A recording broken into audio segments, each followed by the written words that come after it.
solemnly swear that I will support and defend the Constitution of the United States that I will support and defend the Constitution of the United States against all enemies, foreign and domestic, against all enemies, foreign and domestic, that I will bear true faith and allegiance to the same, that I will bear true faith and allegiance to the same, that I take this obligation freely, that I take this obligation freely, without any mental reservation without any mental reservation or purpose of evasion, and that I will well and faithfully discharge and that I will well and faithfully discharge the duties of the office on which I'm about to enter. the duties of the office on which I am about to enter. So help me God. So help me God.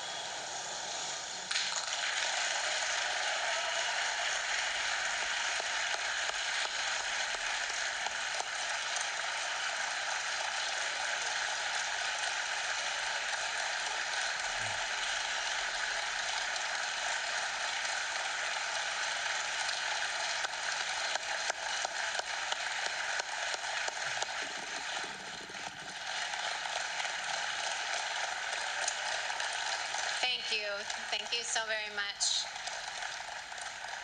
Thank you all for being here tonight. And thank you, President Trump, for selecting me to serve as an Associate Justice of the United States Supreme Court. It's a privilege to be asked to serve my country in this office, and I stand here tonight truly honored and humbled.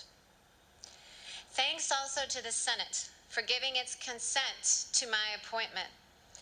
I am grateful for the confidence you have expressed in me, and I pledge to you and to the American people that I will discharge my duties to the very best of my ability. This was a rigorous confirmation process, and I thank all of you, especially Leader McConnell and Chairman Graham, for helping me to navigate it. My heartfelt thanks go to the members of the White House staff and Department of Justice who worked tirelessly to support me through this process. Your stamina is remarkable, and I have been the beneficiary of it. Jesse and I are also so grateful to the many people who have supported our family over these last several weeks. Through ways both tangible and intangible, you have made this day possible. Jesse and I have been truly awestruck by your generosity.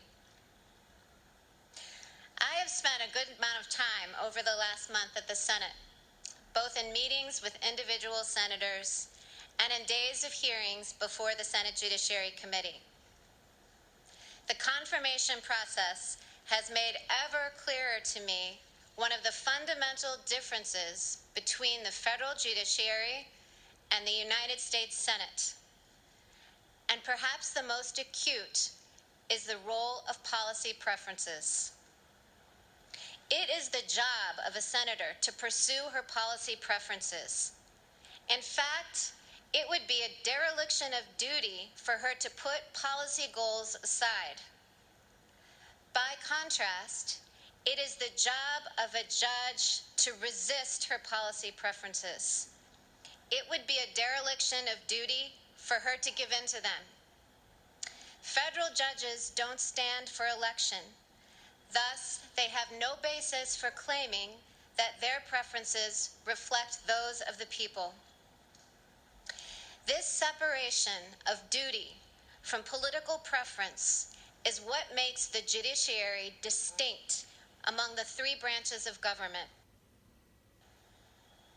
A judge declares independence not only from Congress and the President, but also from the private beliefs that might otherwise move her.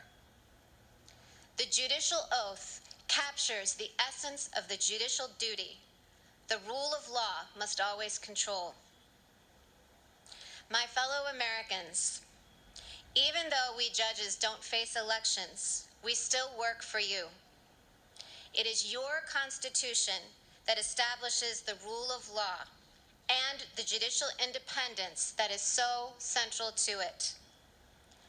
The oath that I have solemnly taken tonight means at its core that I will do my job without any fear or favor, and that I will do so independently of both the political branches and of my own preferences. I love the Constitution and the democratic republic that it establishes, and I will devote myself to preserving it. Thank you.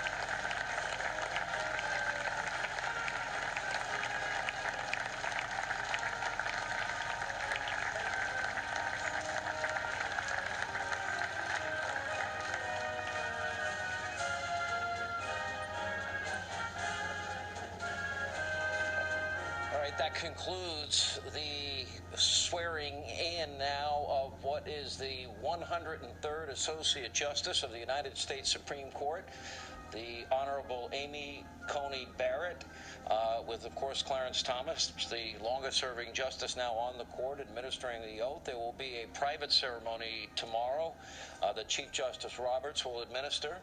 And by the way, that'll happen in the East Conference Room of the Supreme Court. Upon the administration of that oath, she will begin to participate in the work of the court. Justice now Barrett went out of her way to point out the differences that between the Senate and the executive branch of government, the legislative branch and the judiciary branch, and how the Senate, for example, would be a dereliction of duty if they don't pursue policy preferences. That is not the duty of a judge. She went out of her way to confirm that which she said during the confirmation hearings about